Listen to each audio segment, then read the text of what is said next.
All right, we're going to talk about section 1.8 composition or composite functions or composition of functions, however you want to kind of call it. This is something you guys have discussed in Algebra 2, but this little open circle here, small open circle, stands for composition or compose. So this is read f composed with g of x. So f composed with g of x equals f of g of x.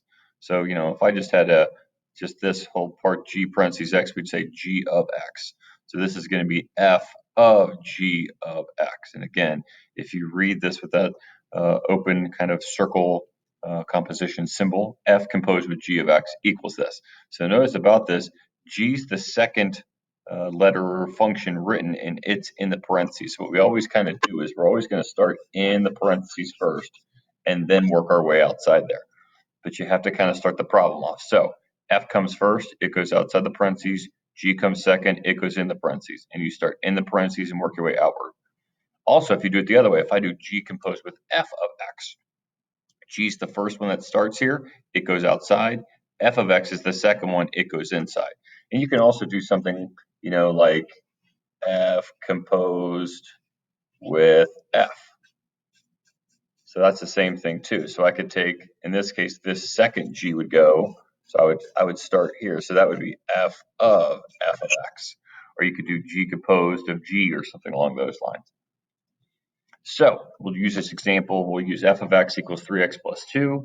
We'll use g of x equals 2x squared plus 2. And we're going to find a number of the different things. So f composed with g. So just like we talked about in that last slide, f is first. So we'll go outside the parentheses. G second, so it's going to go in the parentheses. So it's going to be f of g of x. And so the first thing you're going to have to do is we're going to have to start inside the parentheses. So we have to say, can we replace g of x by what it's equal to? Well, luckily enough, up top, we know what g of x is equal to.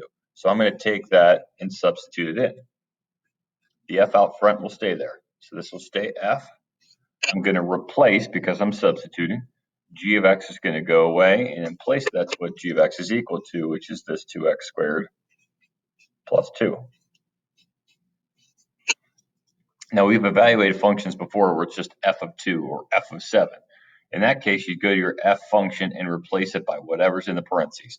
So here's what f of x is defined as. It's defined as 3x plus 2. So I have to take anything in the parentheses and replace it by what's inside the parentheses. And so in this example, I'm going to take this and only plug it into here. So again, I'm replacing what's in the parentheses in for x.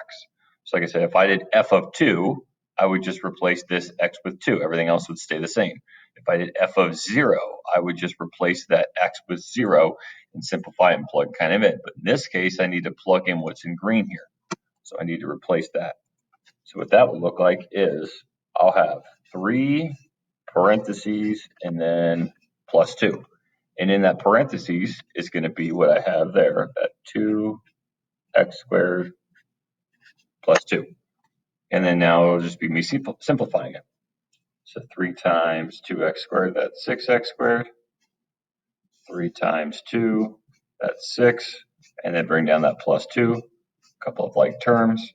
And so I get 6x squared plus 8. Now, if this function had more than one x, I'm going to do more than one substitution, just like we've done before with evaluating functions. All right, same thing. F of x equals 3x plus 2. G of x equals 2x squared plus 2. But in this case, I'm going to do g of f of x. So first thing I have to do is start off a problem. G was first. It's going to go outside the parentheses. And then f was second. It's going to go in the parentheses. So start off the problem first. So just like we did before, I have to say, okay, let's work inside. So I've got that f of x. Well, luckily for us, we know what f of x is. We know f of x equals 3x plus 2. So this g is going to stay there.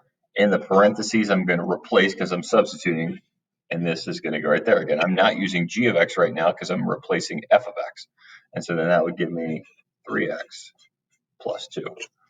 So now I got to the point where I have to be able to do the same thing I just did in the last one, except this time I'm going to take anything in the parentheses and plug it in for g. So I've got this 3x plus 2 I need to plug in, and it's got to go up here for x for my g of x function. Now again, there's only one x to worry about there that I need to plug in. So a lot of time what I'll do is if I'm plugging in for g, I'm going to rewrite everything that G has, except if I see an X, I'm going to put parentheses. 2 parentheses squared, and then plus 2. And in that parentheses, I'm going to plug in what was in this parentheses, which is 3x plus 2. So I'm substituting. So I substituted once in for what f of x is equal to, and then I plugged in a second time for what was in the parentheses into my g function here. And then I need to simplify this. So in order to do this part, reminder that we have to act like this right here, which we did an example of before. 3x squared is 3x plus 2, and then 3x plus 2 twice. 3x plus 2 squared is 3x plus 2 times 3x plus 2. It's really easy to want to say that that's 9x squared plus 4, but that's not how that works. So that 2 is going to stay out front, and then over here I just need to do the distributive property a couple of times. So that will give me 9x squared, and then if I do 3x squared times 2, that'll give me a 6x. Then I need to do 2 times 3x, so I get another 6x, and then 2 times 2, that'll give me 4, and then bring down this plus 2. Now I am going to eventually distribute this 2 in a second, but first I need to combine some terms. So this is going to give me 2, and then parentheses 9x squared plus 12x plus 4, and then plus 2. And then now I do need to do this distributive property. So I need to distribute the 2 times the 9x, the 2 times the 12x, and the 2 times the 4.